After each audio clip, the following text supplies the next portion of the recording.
আসসালামু আলাইকুম দর্শক, নতুন একটি ভিডিও নিয়ে আপনাদের মাঝে আবার হাজির হতে পেরেছি। মহান আল্লাহর দরবারে লাখ লাখ শুকরিয়া। আমরা আছে শীতের আগেই একটি জমিকে ফসলের জন্য প্রস্তুত করতেছি। তো আমরা দীর্ঘ অনেক দিনের সময়কে এখানে ব্যবহার করে পরিশ্রমের মধ্য দিয়ে আমরা এই ভিডিওটি আপনাদের সামনে নিয়ে আসতে পেরেছি। আমাদের অক্লান্তি পরিশ্রমের মধ্য দিয়ে এই ভিডিওটি আমরা প্রস্তুত করতে পেরেছি এবং আসছে শীতের মৌসুমের আগে আমরা একটি ফসলের জমি প্রস্তুত করে ফেলতে সক্ষম। এখানে আমার একার মেহনতে কাজটি করা সম্ভব হয়নি। ফজল ভাইকে সাথে নিয়ে আমরা এই কাজগুলা করতে পেরেছি। ফসল করার জন্য আমার নিজের ব্যক্তিগত কোনো জমি ছিল না, মাটি ছিল না। তো এখন কোথায় করব?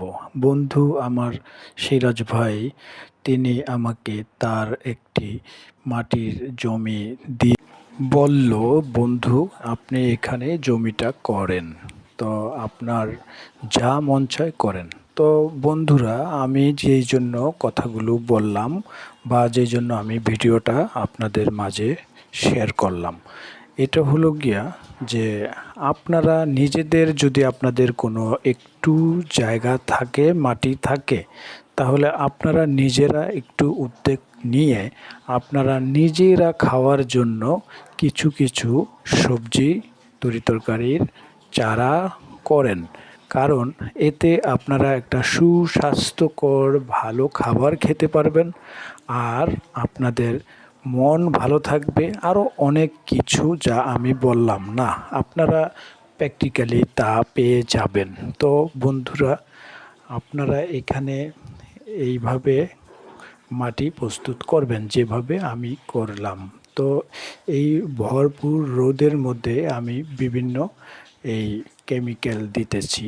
তো এগুলো মাটির সার, এগুলো পটাশ, এগুলো আরও অন্য অন্য সারের প্রক্রিয়া আছে।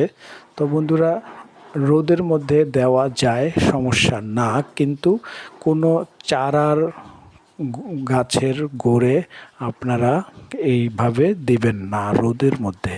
সব সময় চারা গাছের গোড়ে আপনারা দিবেন ছায়া পড়লে, যখন রোদের তাপমাত্রা চলে যাবে, অর্থাৎ বিকেলের টাইমের পরে। তো বন্ধুরা, আপনারা দেখতেই পারতেছেন যে আমি প্রচুর পরিশ্রম করে এই কাজগুলো করতেছি বা জায়গা প্রস্তুত করতেছি। আমার এই ভিডিওটা আপনাদের কাছে ভালো লেগে থাকলে আপনারা লাইক, কমেন্ট, শেয়ার করে অন্যকে দেখার সুযোগ করে দিবেন। তো বন্ধুরা, আমি প্রথমে এই জায়গাকে আরও 1 সপ্তাহ আগে মাটিগুলো আগলা করে দিয়েছিলাম। 1 সপ্তাহ পরে এসে আমি এইভাবে সারগুলো দিয়ে দিচ্ছি। আরও 3 দিন পরে আমি জৈব সার অথবা ফাঁস মাটি যাকে বলে, তা এগুলোর উপরে আমি দিয়ে মাটির সাথে মিশ্রণ করে দেব। এরপরে আমি 1 সপ্তাহ রোদের মধ্যে ফেলে রাখবো। এখন শুধু রোদে পড়ে থাকবে তা না, বৃষ্টিতে ভিজবে, রোদে শুকাবে, এইভাবে করে জায়গা প্রস্তুত হবে। 1 সপ্তাহ পরে বিভিন্ন রকমের সবজির বিচনগুলো আমি রোপণ করে দেব। আপনারা যে যেখান থেকে দেখতেছেন, আপনারা আপনাদের প্রয়োজন মনে করলে আমার কাছে কমেন্ট করে জেনে নিতে পারেন। আপনাদের যদি কোনো চারা করার ইচ্ছে থাকে অথবা চারা করেছেন, আপনাদের কোনো চারায় যদি কোনো বিচনে রোগ আক্রান্ত করেছে, তাহলে আমার সাথে যোগাযোগ করতে পারেন। কমেন্টের মাধ্যমে জানিয়ে দেব আপনার সমস্যার সমাধান। আর আপনার নিকটবর্তী যদি কোনো কৃষি অফিস থাকে, তাহলে সেখানে পরামর্শ করে নেবেন আপনার চারায় কী ধরনের রোগ আক্রান্ত হয়েছে এবং আপনার মাটি কেমন হওয়া প্রয়োজন, কীরকম মাটিতে কোন সময়ে কি ওয়েদারে কিভাবে আপনারা চাষ করবেন। বন্ধুরা, আমি আপনাদেরকে সাহায্য করার জন্য প্রস্তুত আছি এবং আপনার কাছের কৃষি অফিসার তারাও আপনাকে সাহায্য করার জন্য প্রস্তুত আছে।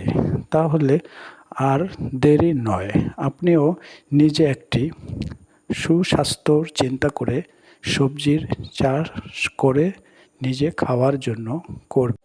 চারা রোপণ করার ক্ষেত্রে অথবা বীজ রোপণ করার বিষয়ে আপনারা মাটিকে সাবধানের সাথেই প্রস্তুত করবেন।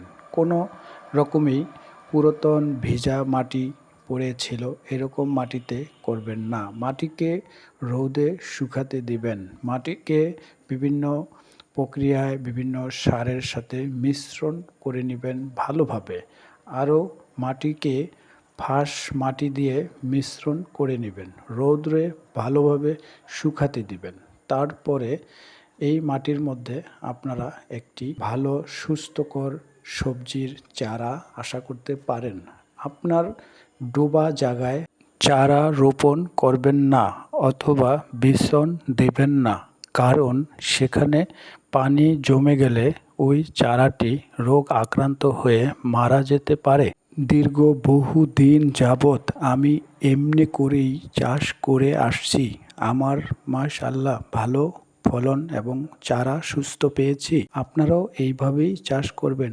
আরও অনেক কিছু জানতে চাইলে আমার চ্যানেলটাকে সাবস্ক্রাইব করে ভিডিওগুলো দেখতে থাকবেন।